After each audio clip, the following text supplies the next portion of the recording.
Hello, class, and welcome to U.S. History Part 1. My name is Dr. Garrett Hall, and we are beginning our first section, which focuses on colonial America. I've found through my years of teaching that when we begin U.S. history, or we start talking about colonial America, different students will react to this differently. They have a different starting point in mind. Some of my older students tend to look at the 13 English colonies as sort of the beginning of the United States. And there's a lot of truth to that. I mean, the United States was created by 13 colonies, 13 English colonies. But I've had other students, younger students who have been in high school more recently, and they say, we actually started a lot further back. We started with, Christopher Columbus and things like that. And that's accurate too. In fact, history is a comprehensive subject. Everything builds off of the past. So we could really start anywhere. But for the sake of brevity and reasonably getting to where we want to be, we say, okay, where do we start this class? And so we're actually going to start with a discussion of the Atlantic world pre-contact. Okay, so a couple of words I just threw out there. Let's go ahead and establish what we mean by those. Okay, the first, obviously, Atlantic world. Atlantic world is basically everything the Atlantic Ocean touches. So if you look at our map here, and this is an old map, but it's better suited for this, you see you have the Americas there, North America, South America, the Caribbean, as well as Europe and Africa, and specifically Western Europe, Western Africa, and the eastern parts of the Americas, with some exceptions. We'll get more into that later. But this is the Atlantic world, these parts, everything the Atlantic Ocean touches. So we will be focused on these continents here.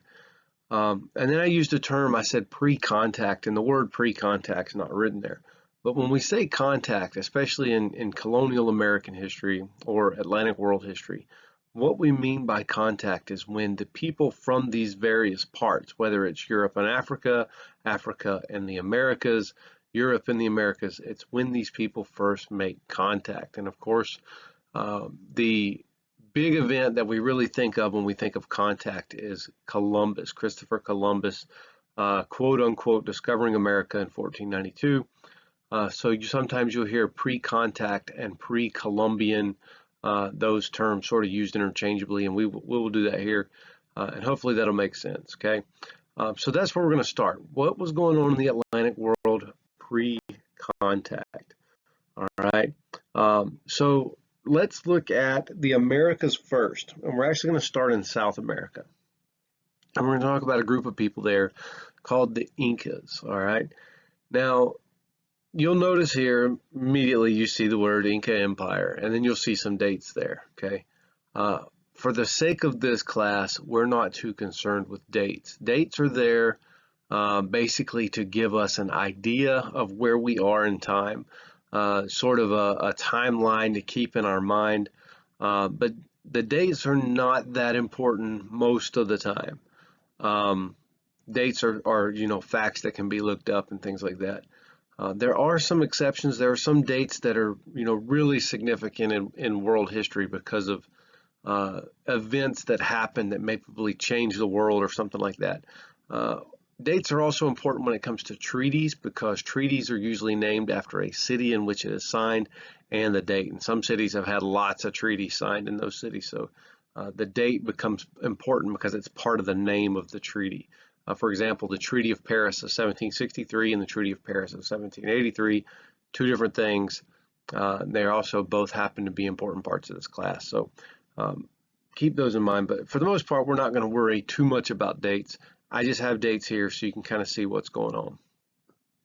But the Incas, all right, the Incas are a group of indigenous people or Indians or Native Americans, whichever of those terms you like. Some people say Amerindians. That term's kind of outdated now, but for the most part, we'll probably say Indians in this class, or Native peoples, indigenous Americans, so on and so forth.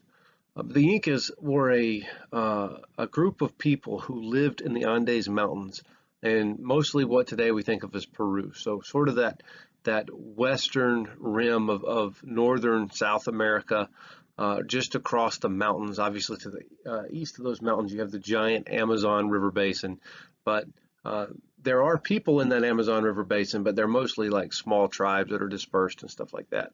Um, Civilizations tend to appear where you have people pushed together by resources. So that's why a lot of times in ancient world history, you have all these civilizations on river valleys and things like that. Um, so what we're talking about is a civilization that exists uh, west of the Andes Mountains in South America. And you'll notice the word here, empire. That word is important because empire usually implies that these people have conquered other people to build their sort of geopolitical station here, on the planet or whatever. So the Incan Empire would imply that there was a group of Indians called the Incas who then went out and conquered other people. And typically when other people get conquered, they are forced to pay tribute or taxes to the people that conquered them. So the Incas in this case would be the rulers of a big empire. And a lot of the people, most of the people in this empire would not necessarily be Incan themselves. All right. So in this example, there's about 16 million people who make up the Inca Empire, but not every one of those people would actually be Incas. All right, they're ruled by the Incas, but they're important to bring up because this is a complex society. Okay, they have cities, they have roads, they have what we call specialization of labor, which is what you need for civilizations to exist. And so this is a complex bureaucratic society. All right.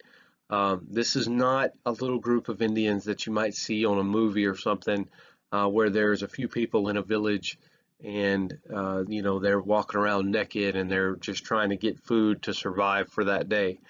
Those do exist. Okay, so for example, in the Amazon, you have people like that. All right, but we're focused more on these big civilizations. All right, so the Incas, very important, very large, very powerful empire in South America. Now, before I move on, some of you might be saying, hey, what? I thought this was U.S. history. Why are we learning about South America? Well, all of that's going to matter, okay? All of this is going to lead to eventually the United States. And so, again, we're studying the Atlantic world, the interactions between these peoples of Europe, Africa, and the Americas. And so the Inca story does play a role in this, even though right now it doesn't seem like that would even, make any sense. But we'll keep moving and we'll see what happens. So if we were to leave the Incas and head further north, we would go into Central America, and there we would encounter the Mayans. All right. Now, if you notice, this doesn't say Mayan Empire, this says Mayan civilization, because the Mayans were not empires. The Mayans were a bunch of Mayan city-states. So, what is a city and what is a state? I think we all pretty much know what a city is. A state is something that we don't always really understand. Americans kind of have misunderstood what this word actually means.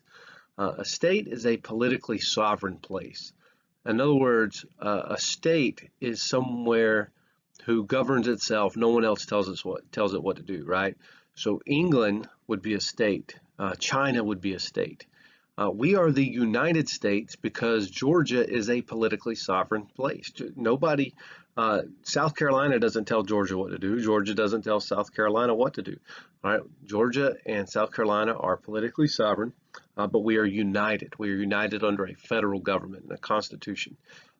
So think about a state as a politically sovereign place, and then say, okay, well, that city is an entire state within itself. That's what a city-state means, okay? So each Mayan city-state might have its own king, have its own army, etc., etc. All right, now these Mayans, they were complex. They had a system of writing. They had an advanced mathematical system, which doesn't really resemble anything that we think of as mathematics. Our mathematics comes from the old world. But these Mayans independently developed a form of math, and they used it really well. All right, they figured out how to do a lot of cool stuff with their math. It's a series of dots and dashes. You can look it up if you ever get interested in it. It's pretty interesting. The Mayans also had a really complex calendar system, and it actually consisted of several different calendars that were overlapping. And so, again, the point we're trying to make here is that these are not, some people living out in a straw hut trying to, find some food. This again is a complex civilization. All right, if we go up further from Central America into more of what we think of as Mexico, the Valley of Mexico, we have another empire here, the Aztec Empire. Now, the Aztec Empire, again, you see the dates there. We're not too concerned with the dates. But if you look under that, you see a word there, Mexica, okay? That word is how we get the name Mexico. The Mexica is actually the name of these people who we call the Aztecs. So when we say Aztecs, we are actually using the wrong name. These people are the Mexica.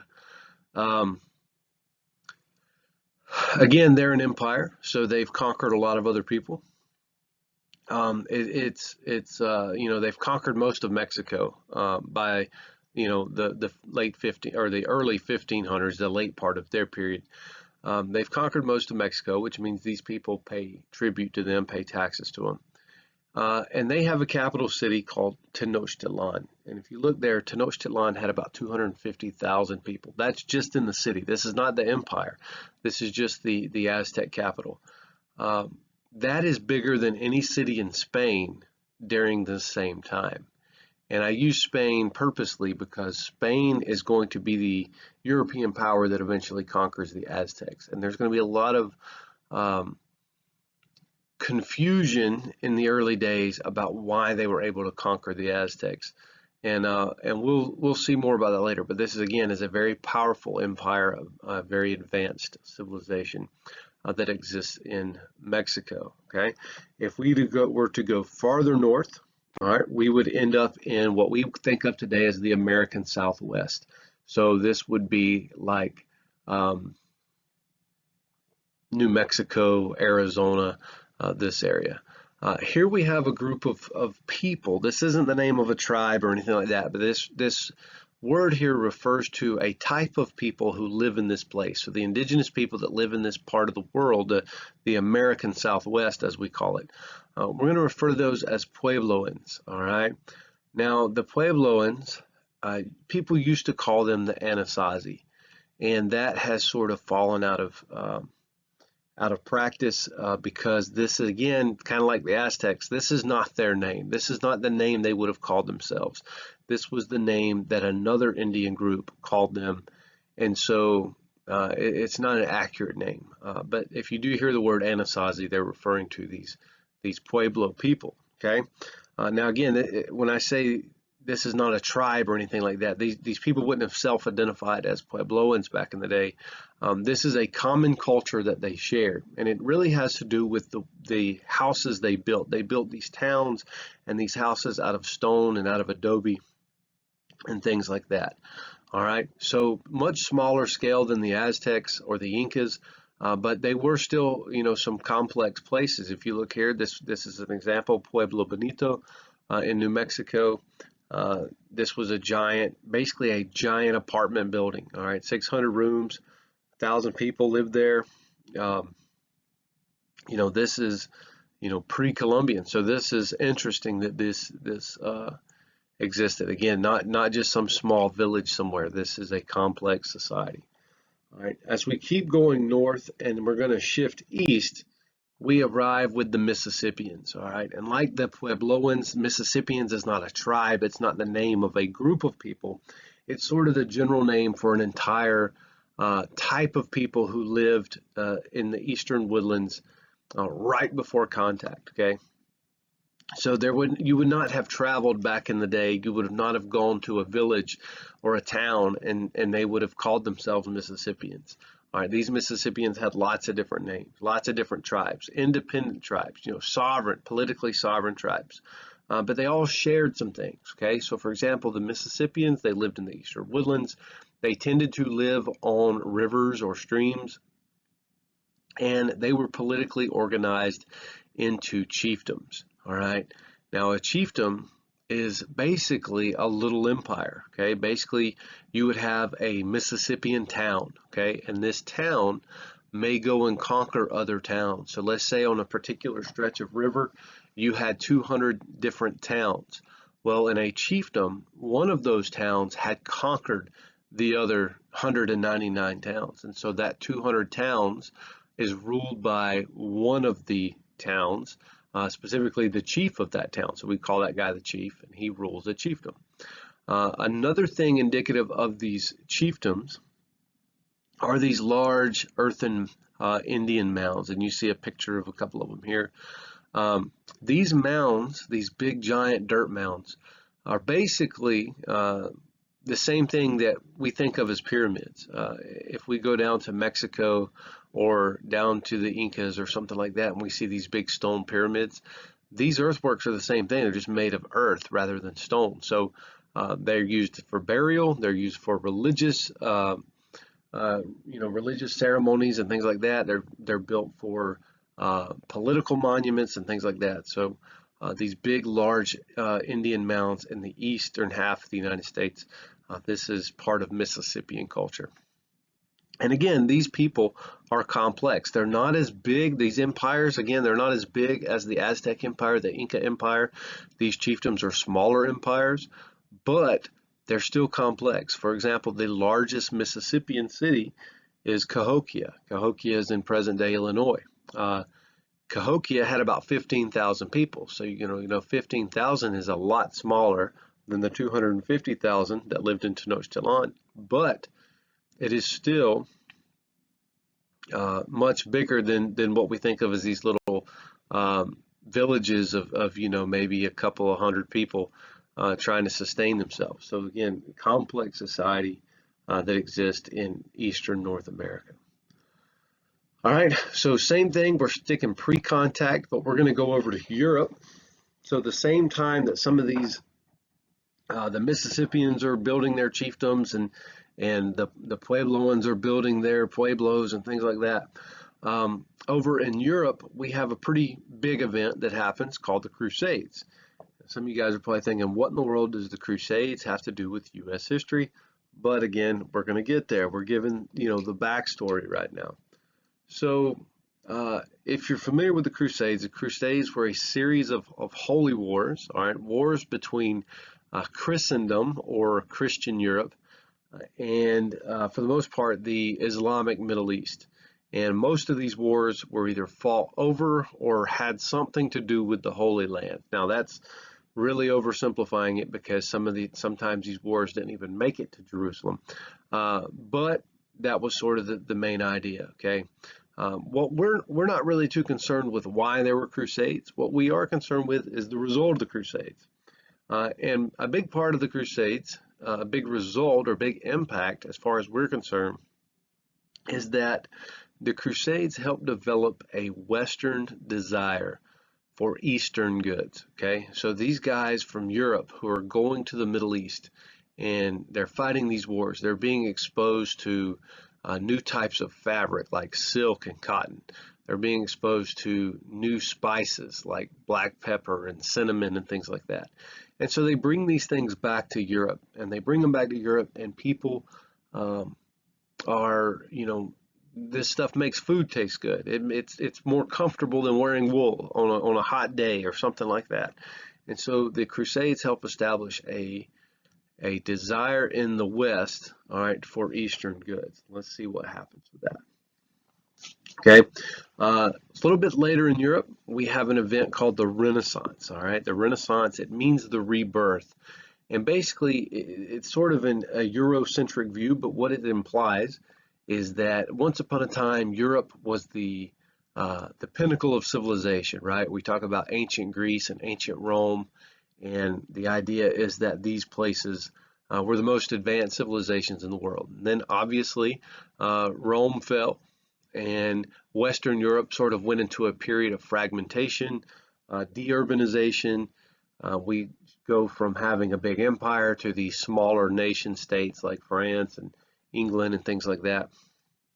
And the idea is that by about the late 14th, 15th century, the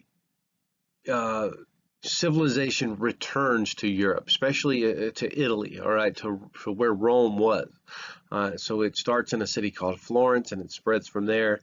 And these Europeans get really interested in science and math and literature and all this kind of stuff. And so we have this movement, this cultural rebirth in Europe, coinciding with this this Western desire for Eastern goods that we talked about. Also, at the same time, this isn't shown there, but we've had a fall of what traditionally has been the sort of seat in power in Europe for a long time, which was the Eastern Roman Empire, the Byzantine Empire. Constantinople falls to the Ottoman Turks, the Muslims, and so now it's up to Western Europe to sort of rise up. And so they want to get access to these goods that we've mentioned. And so that we have that going on at the same time. Speaking of the Crusades and the Renaissance and all that stuff, we go over to Western Europe to a place that today we know as Spain, but we're going to call it Iberia, all right, the Iberian Peninsula. There is a war that's been going on there for a long time, for centuries, and it's called the Reconquista. Back during the medieval period, Arab Muslims had crossed across North Africa and had made their way into Iberia and taken over Iberia. And for the last, 700 years, Christians have been trying to retake the peninsula, the Iberian Peninsula, from the Muslims. And this movement to try to retake the peninsula is called the Reconquista, or the Reconquest. And so during this time, there are a few different Christian kingdoms in Iberia, and two of them are Castile and Aragon. And so the monarch of Castile, Isabella I, marries the monarch of Aragon, Ferdinand II, and their marriage, they get married in 1469, their marriage creates Spain. So the Kingdom of Spain is created by the marriage of these two Catholic monarchs. Together, they are fighting to drive out the last of the Muslims from Iberia. That last Muslim kingdom is the Kingdom of Granada, which is at the southern tip of Iberia. And they are successful. They eventually do defeat this kingdom and declare a victory in the year 1492. And as we will see, that's a very important year for Spain. So keep in mind, they are fighting this war along with everything else we've talked about. Now, the other Christian kingdom in Iberia is Portugal. So we have Castile and Aragon, which together form Spain. And then we have this kingdom over here called Portugal, also a Christian kingdom, a Catholic kingdom. And Portugal, a member of the royal family, a guy named Prince Henry the Navigator, they call him Henry the Navigator, because he kicks off this, he says, Portugal, we're going to be the best at exploring and all this kind of stuff. So he kicks off this campaign of shipbuilding and navigation. And this is really what leads to the Age of Discovery. So when we think about guys like Christopher Columbus and Ferdinand Magellan, if you're familiar with those names, that period, all right, is known as the Age of Discovery. And it really begins with this Portuguese prince named Henry the Navigator. And so he says, hey, I want, Portugal to be invested in shipbuilding and sailing and navigation and all these things. Now, why are they doing this? Because remember, there's a Western desire. When we say Western, we mean Western Europe. There's a Western desire for Eastern goods. And so to get to the East, you would have to go through the Mediterranean, which would ultimately lead you to the Ottoman Empire. But Portugal is convinced they can get to the Far East by sailing around Africa, which no one's ever done before. Africa is a really big continent, and it stretches really far to the south. But these innovations in navigation and shipbuilding and things like that encourages the Portuguese that they can do this. And eventually they do. Eventually a guy named Vasco da Gama sails around Africa to India. He is the first European to make a sea route to India. Now, he's not the first guy to sail around the tip of Africa. There were other Portuguese sailors that did that, but he actually is the guy who went all the way to India and back. And so if we wanted Eastern goods, Portugal has found a way to make that happen. They have established trade routes to go all the way to the east and then come back by going around Africa. Now, obviously, you can't sail around Africa in one day. It takes a lot of time. And so Portugal has to establish trade posts in Africa to resupply uh, their routes as they go around the continent. And so the first one of these they establish is called Elmina Castle. And you can see Elmina Castle pictured here. It's still there today. But they built this thing in 1482. This is in present day Ghana. And during this time period, if we were to go back in time, modern day Ghana was part of a larger kingdom or empire called Benin. All right. And so Portugal has to establish a relationship with this kingdom of Benin, and they do. They establish a friendly relationship where they engage in trade. And then a little further down, if you follow the coast of Africa down around the bend, and you end up in today, what we would say, today there's two modern day nations called Congo with a C. But we're actually talking about an older empire, which is Congo with a K, but it's about the same area. Congo referring to the river, the Congo River. Big empire there, and Portugal establishes trade with that kingdom as well. And so what are they, their goal was to get to the Far East, but while they're in Africa, they might as well trade in Africa. So they do. They end up trading for spices. They end up trading for some animal furs and skins and things like that. They also begin trading for slaves. And so if you're familiar with, any aspect of American history, you probably are aware that at one point in time, we had slavery in the United States. And so again, we're telling the story of how the first part of the United States history. Well, how did we end up with slavery to begin with? And that really is rooted right here in the Portuguese getting involved in Africa. Now, there's no United States yet, so they're obviously not bringing these slaves to the United States, but they are bringing them to their Portuguese colonies that they have. First, these are colonies in Europe, and eventually colonies in the Americas, and we'll talk more about that later.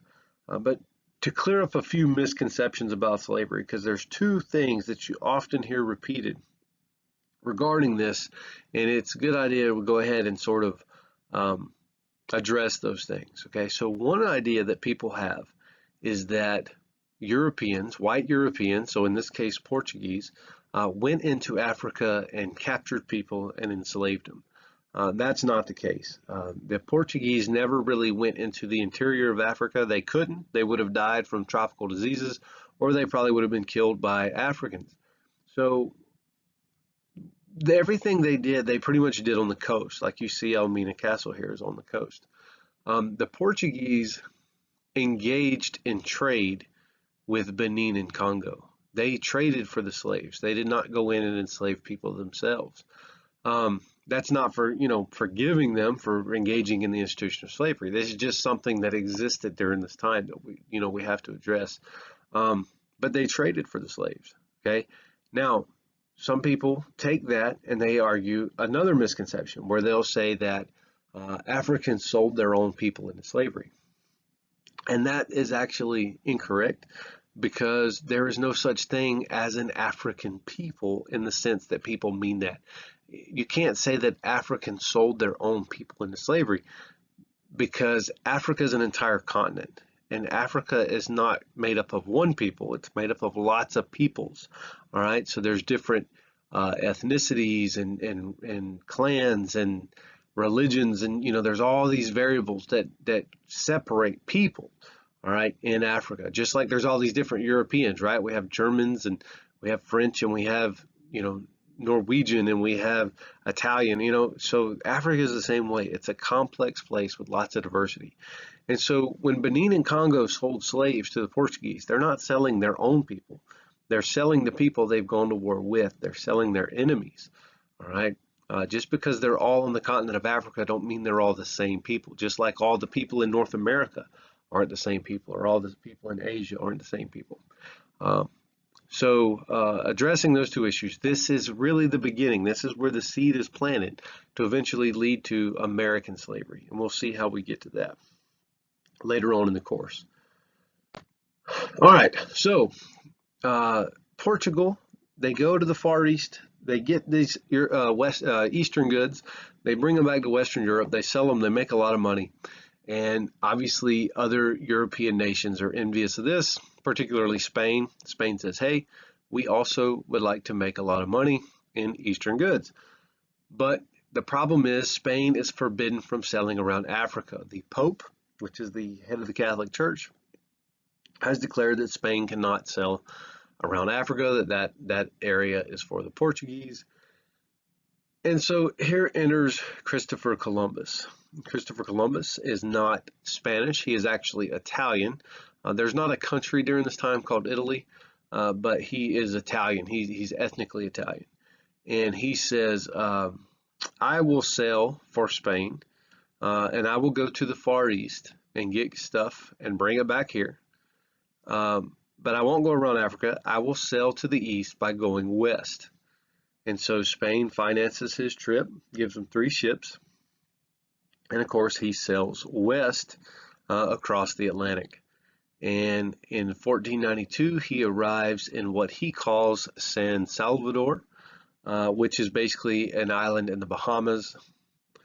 And this is the quote-unquote discovery of the New World. Now obviously there's a lot of contention today over that phrase that Columbus quote-unquote discovered America. Clearly Columbus was not the first person in the Americas. The Americas were full of millions of indigenous people. Columbus was not even the first European in America. We know now that Vikings came to North America in the 9th century. But here's the thing, those Vikings, they never told anybody. They never told the rest of Europe what they had found. And the indigenous people never told the Europeans what they had found, because obviously they didn't have contact with the Europeans. So Columbus is important, whether we want to credit him with a quote-unquote discovery or not. Columbus is important because Columbus is when contact becomes sustained. All right, and so there's a term here, the Columbian Exchange, and this is important.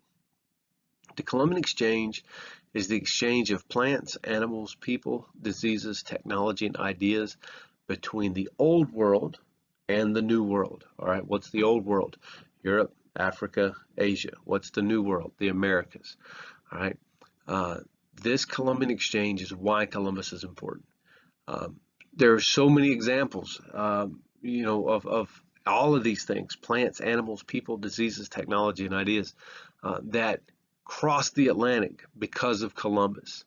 The best example that I can use is probably whoever's listening to this message right now, because if you're taking my class, chances are you live in Georgia, which is in the Americas, and if you have 1% of European, African, or Asian ancestry, then you were a product of the Columbian Exchange. And so lots of things, things that we don't think about. Cows, cows came from the Old World to the New World. Horses, pigs, sheep, goats, pretty much all the domesticated animals that we think of, with the exception of dogs, came to the Americas from the Old World. Diseases are going to play a huge deal in the Americas. Diseases, as we are going to see, will be devastating to American Indian populations. Technology, things like steel, all right, despite the fact that these Indian nations we've talked about are advanced civilizations, they did not have steel technology. They were still in the quote-unquote Stone Age. And so steel made a big difference when it came over from the Old World. So anyway, Columbus is important, all right, whether you like him or not. It's not, it doesn't really matter. The fact is, after Columbus made contact with the people of the New World, there was a sustained contact. There was an exchange that took place and is still taking place today. And so that's where we're going to end our first lesson right here with Columbus. So when we pick back up in the next part, we will be studying the impact of this exchange, all right, in the years when contact was first made. All right, I hope you guys found it interesting. Thank you very much.